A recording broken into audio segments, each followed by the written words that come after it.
Hey guys, this is Reim here. Welcome back. This is Chapter 11, Part C. Now, if you watched all of my Test of Valor 9, I appreciate you taking the time to watch all of it. When we last left, I was out of pretty much every item, and I used my last Spear of the Devil. And here's some more great platforming by yours truly. So I've got the Dragon Sword equipped because these next few fights aren't too challenging, so I'm just going to have a lot of fun with the Dragon Sword. Now, you can just charge a UT here, and they're going to come right at you. And of course I missed too early, but a Scythe UT would be perfect in that area. Another good UT would be the Tonfa UT or even the Lunar 360 UT. Now you see a lot of times that I'm in air, instead of just landing, I'm tossing shurikens and doing a downward stab, which is a Y before I land. That's because I'm trying to avoid their throw where they explode their arm when I land. Let's get here, drop down here, just start charging UT. We'll have plenty of time before they come up. Now when I want to finish this fight, I want to finish it really close to the next fight. In fact, maybe even drag a little bit to the next fight. And I'll show you why when I'm done here. Okay, now I got this last guy. I'm just going to try a little fun here. Do that wall attack, and for some reason, he's not doing it. There we go. Now you see how I finished that UT and dragged it into the next fight? That makes this fight much easier because it's IS ninjas. Okay. Take this guy out. Oh, quick guillotine throw. There we go. Always take advantage of your iframes. Now in here, just jump in, start charging. You should have enough time to charge a UT.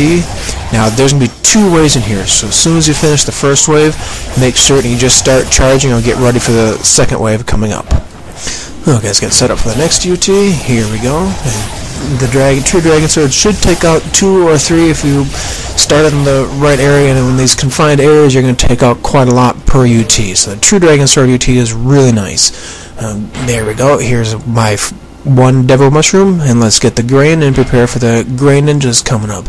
Now I'm going to try to get this fight going. Missed that. There we go. Missed that attack. Okay, here we go. Now we got the guy D-Limb. Miss OT. Got nailed for it. I actually missed 2 OTs there, and I got nailed the second time. Missed OT again. There we go. Finally got my OT. Kind of pisses me off when you miss that many OTs like that, but I'll take what I can get. Now let's equip the Scythe. Let's go right to the Dead Bioth arrows, restock arrows, and just start charging. This fight, do it like this, and it's 1 UT and you're done. Wait for them to get right next to you, and voila, just watch the blood fly. All dead, 1 shot. Okay, there's the rope. We're going to skip the rope. We're going to jump down here. And the hardest part about this fight is just getting it started. Just get it started, and I got lucky that that Flying Swallow took out one of the IS Ninjas, and I delimbed the second IS Ninja with Onlining Glooming Blade that I did.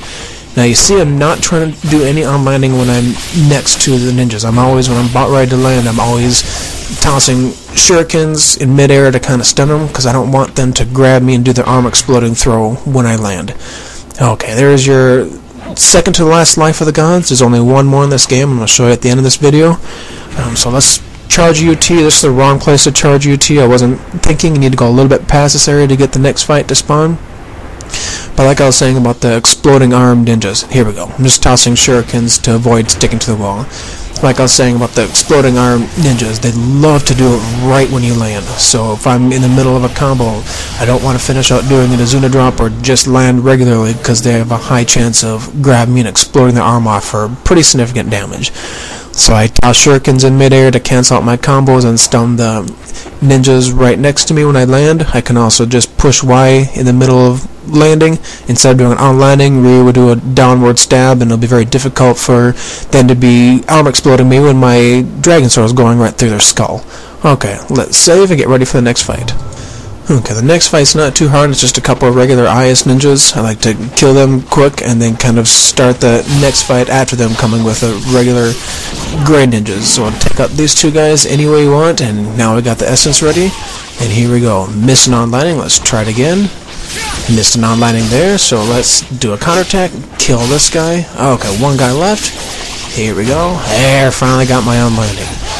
This environment is really difficult for me to do on-landing, so you're going to see me miss a lot more of them. Now, since I did that fight no hurt, let's go save and prepare for the archers. Okay, the archer's coming up. Oh, nice. Grab on the rope. Don't do that. Okay, the archer's coming up a real fucking pain in the ass. What I'm going to show you is a place where you can hit them where they won't start arching you or sniping you. So I'm just inching forward until I just see them spawn. There they're spawning. Now if you stay in this area right here, they will just sit there and look at you, and they won't fire. For some reason you're out of their view range. And so I'm sitting here holding. I can see the next one, but he's not going to come my way. And I don't know if the game knows you're trying to charge them, but when you're having an arrow charge and aim, a lot of times archers will stay away. So if I don't see him there, I just wait. I can see him in the corner. I can just see a little sparkle coming out, but he's not coming out to be sniped. So I'm going to inch forward, angle the camera a little bit, try to get them to come my way. And of course that misses. Here we go. Yeah, miss again. But you can see I'm standing right here. They really can't see me. They're not aiming their arrows. You can just get free range. You can take out several of them this way. Now if you inch just a little bit more forward, you can get hit. So you got to be careful when you inch forward. You got to make sure all of them are right there. And you can see they're not all gone yet. So it's inch forward barely and wait for them to come in a target. And what I'm doing is they're hard to see. I'm looking for the sparkling arrows. And if there I can see the sparkling arrow right there in the background. And also that tree, he's hitting the tree and he's trying to snipe me. So it's a very small angle where I can hit them and a very small angle where they can hit me. And there we go. And for some reason they have a much more difficult time hitting me when I'm on this side of the tree. I think that's it for the archers. So we barely took any damage, so I'm just going to take advantage of that. I'm just double checking that there's no more archers around here. Good. And since I barely got any damage, I'm going to take advantage of a quick save. We're going to go back and save and prepare for the next fight coming up. Okay, you can already see I have the Tonfa equipped. The next fight is the so-called Muramasa fight, where you really can't die in this fight as long as you stay in that area where they spawn. You can just let them hit you and not do any attacks, and once you get down to a low enough health, the fight will stop spawning. Muramasa will show, and he will start taking out the ninjas for you. So I did it. Just jump here. You have time to charge an ET. Now I'm going to miss a whole lot of on landings and a whole lot of flying solos with the Tonfa. It's a really pathetic display of fighting, but you know what? I don't care. This fight is virtually meaningless unless you're going for karma or you want to get a bunch of kills. This fight can be really fun to play because I never stop spawning, so it can be fun to see how long you can go. But as far as getting past this fight, it does not matter. The only thing you should not do is use any items, because once you get down to a low enough health, Muramasa is going to appear and the fight will be over. Also take advantage of the lots of rocks here. Do a lot of guillotine throws. A lot of times you'll guillotine throw them right into the rock and delimb them. As far as I know, I don't know the triggers for getting this fight to spawn. I know, or fight to stop. I know where your health gets low enough, the fight will stop and Muramasa will appear. I know if you kill enough ninjas, the fight will stop and Muramasa will appear, but I don't know how many ninjas that is. So I'm not doing too bad here. I'm just getting pelted with incendiary shurikens, so I keep on needing to wind path and guillotine throw. And of course my flying swallow attempts with a Tonfa are just missing horribly. Don't know why, but that's okay. I'm going to end this fight. It's going to be actually kind of cool the way I end it. I'm going to get nailed with arm exploding throw, and it's going to, just before I die, it's going to white out and Muramasa is going to appear. So take out this fight any way you want. Just stay in this area right here, because I've actually gone out of the area. The fight is still spawning, but they were able to kill me without Muramasa showing up. Okay, so we're just about done. There we go. And you see he got me grabbed and did his arm exploding throw. Now I'm just going to shut up because this is one of my favorite cutscenes in the fight, or in the game.